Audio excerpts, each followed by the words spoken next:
Welcome, I'm Hugh Massey, the CEO and founder of DNA Behaviour International. Today I'm going to talk to you about hiring performance. We're going to address how you can build a process to recruit the right candidates for your business.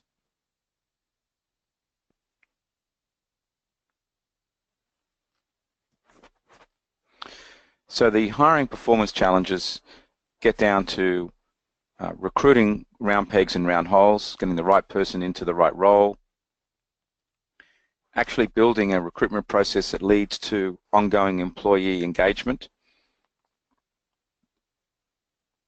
And this is where candidates actually enjoy completing Business DNA as part of the hiring process. They find it empowering and know that they are potentially getting matched up to the right role and that they're at least being understood. That's if we ensure that the process is facilitated the right way, and then it's getting the person fitted into the team. And I think a big area that we really emphasize with hiring is also the onboarding process. So it's not just about lining the person up in the for the interview and recruiting them. It's also what happens to them once they are actually recruited into the business and start working. That's very important.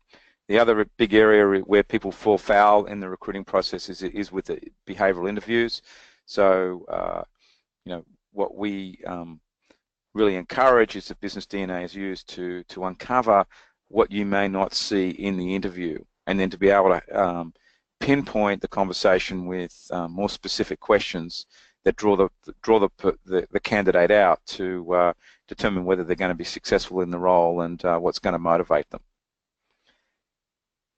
Getting the wrong person into the business can be very costly, and there's a lot of statistics that we'll show you about the cost of a bad hire. So hiring performance is all around matching talents to roles, the level in the business, and also recognizing that each business has different environments. And I've said this before, a person that's successful in a sales role in one business may not necessarily be successful in a sales role in another business. It could be, in fact, a different sales role altogether. So here are some key business roles that, to be honest, if they're being successfully hired for, what the talents that are required for each of these roles needs to be specifically defined for that particular business. And this is where the benchmarking process to identify who's been successful in the role in the past is important. And this is all about the case for using Business DNA natural behavior discovery.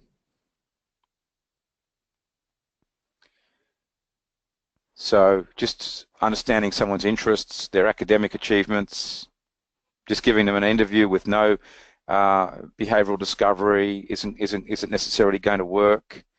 It really goes all the way up to here, where we've got a profile for the job, which is the benchmark in identifying what are the talents required for the role and matching the person up very carefully, and then deploying Business DNA over and above that to get a higher level of validity. And the 0.91 there is the overall validity of the Business DNA system. So what we're saying is that Business DNA is highly reliable and will be very predictive of success. This is the cost of a bad hire, and it gets exponentially higher the higher the role the person has a business, and which is really reflected by the payroll. So a person with is at a sort of $100,000 salary might actually have a cost of 10 times their salary to the business. And this just gets down to lost revenues, increased costs, bad decisions, the cost of recruiting somebody else in, the ramp-up time. When you add it all up, it's very expensive. So This is why some businesses follow the adage of hire slow and fire fast.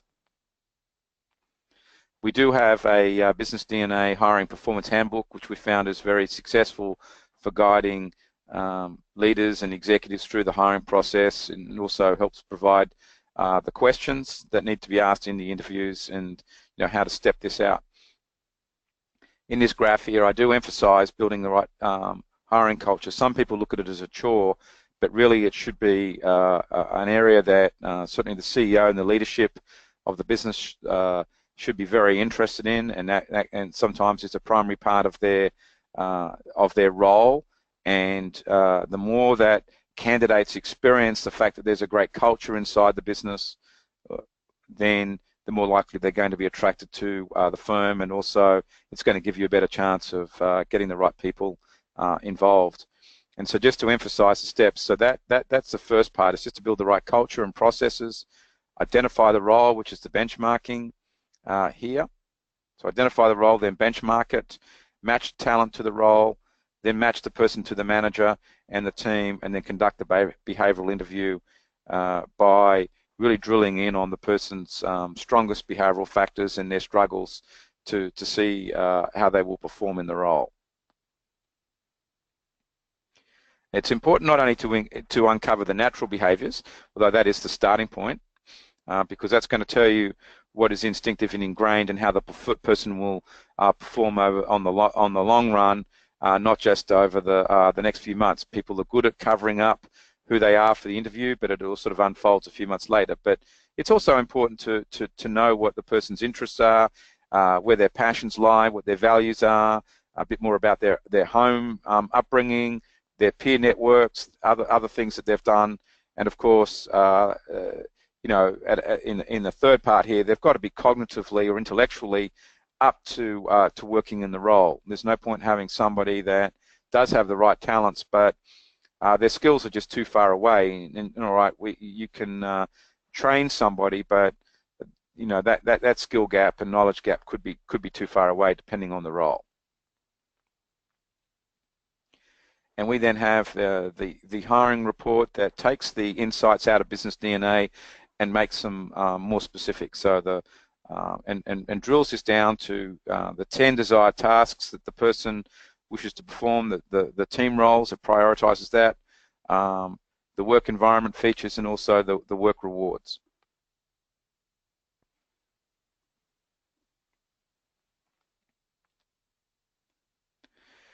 And we also have a specific booklet on the questions that could be asked in the interview. So this just gets down to specific questions for each factor and sub-factor, and you could review this booklet before any interview and pluck out the questions that will help you really drill in to find out more about the person that's being recruited. In the next webinar, we'll address behavioral benchmarks and matching talent to specific roles.